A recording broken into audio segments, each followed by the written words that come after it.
मन समाज और संस्कारों से बनता है और वही भ्रम तथा दुख का कारण है। सच्ची शांति तभी है जब हम मन से परे जाते हैं।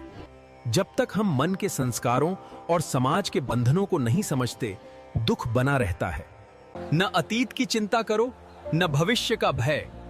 टेंशन छोड़कर सिर्फ आज और अभी में जीना सीखो। न अतीत की चिंता करो, न भविष्य का भय।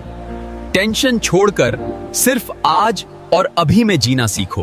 प्रेम में अधिकार नहीं, बल्कि स्वतंत्रता और स्वीकृति होनी चाहिए। जीवन एक उत्सव है, इसे पूरी तरह से निडर होकर जिएं। डर और झिझक को त्याग कर खुशी और सहजता को गले लगाएं। जीवन अपने आप में कुछ भी नहीं है, जीवन कोरा अवसर है। जिसने अपने को पहचाना वो संसार से फिर कुछ भी नहीं मांगता। जीवन का अर्थ, जीवन न तो व्यर्थ है न सार्थक। जीवन तो कोरा कैनवास है, तुम जो चाहो उस पर चित्रित कर लो। मन का स्वभाव इज नेवर काम, it is restless, confused and full of tension. Seeking अ शांत मन इज अ मिसअंडरस्टैंडिंग। मन कभी सच में शांत नहीं होता। उसका स्वभाव अशांत, भ्रमित और तनाव से भरा रहना है। शांत मन खोजना एक गलत फहमी है। मन अपने आप में कभी भी शांत मौन नहीं होता, क्योंकि मन का स्वभाव ही है तनावग्रस्त होना, बेचैन होना, उलझन में पड़ रहना। मन कभी भी स्पष्ट नहीं होता, उसे स्पष्टता नहीं मिल सकती। स्पष्टता तभी संभव है जब मन ना हो। मौन तभी संभव है जब मन ना हो। इसलिए कभी भी शांत मन को पाने की चेष्टा ना करें।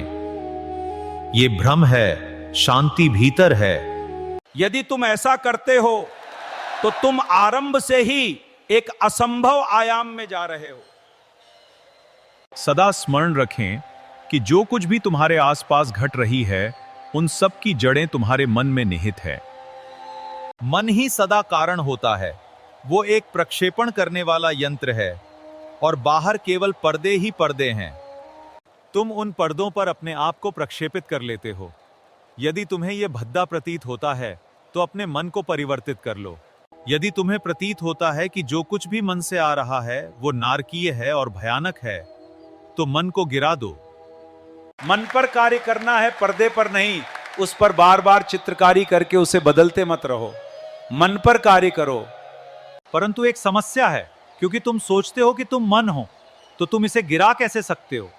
तो तुम्हें लगता है कि तुम सब कुछ गिरा सकते हो, सब कुछ बदल सकते हो, उसे फिर से रंग सकते हो, फिर से संवार सकते हो, पुनर्व्यवस्थित कर सकते हो। तुम मन नहीं हो, तुम मन के पार हो। यह सत्य है कि तुमने उसके साथ तादात्म्य बना लिया है, किंतु तुम मन हो नहीं। और यही ध्यान का उद्देश्य है, तुम्हें छोटी झलकियां दिखाना कि तुम मन नहीं हो। यदि कुछ क्षण के लिए भी मन ठहर जाए, तुम तब भी वहीं के वहीं हो। तुम और भी ज्यादा उपस्थित होते हो, तुम्हारी उपस्थिति और भी ज्यादा प्रवाहमान हो जाती है। मन का ठहर जाना ऐसा होता है जैसे एक जल निकास जो लगातार तुम्हें खाली कर रहा था, रुक जाए। अचानक तुम ऊर्जा से भर गए। यदि तुम क्षण भर के लिए भी इस बात के प्रति सचेत हो जाओ कि मन नहीं है, केवल मैं हूं, तुम सत्य के भीतरी केंद्र तक पहुंच गए। तब मन को गिरा देना सरल हो जाएगा। तुम मन नहीं हो, अन्यथा तुम अपने आप को गिराओगे कैसे? पहले तादात्म्य को गिराना होगा, तब मन को गिराया जा सकता है। जब मन के साथ सारे तादात्म्य गिरा दिए जाए, जब तुम पर्वत पर बैठे एक दृष्टा रह जाते हो और मन अंधेरी घाटियों की गहराइयों में छूट जाता है। जब तुम सूर्य से प्रकाशित शिखरों पर होते हो, बस शुद्ध साक्षी, दृष्टा मात्र, देखते हुए, परंतु किसी भी चीज से कोई तादात्म्य ना बनाते हुए, अच्छा या बुरा,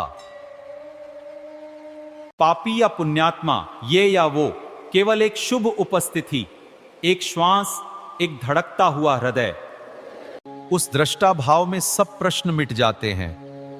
मन मिट जाता है, पिघल जाता है, भाप बनकर उड़ जाता है। तुम बस एक शुद्ध आत्मा की तरह रह जाते हो, एक शुद्ध अस्तित्व, एक श्वास, एक हृदय की धड़कन। पूर्णता क्षण में, ना अतीत ना भविष्य, इसलिए वर्तमान भी नहीं है।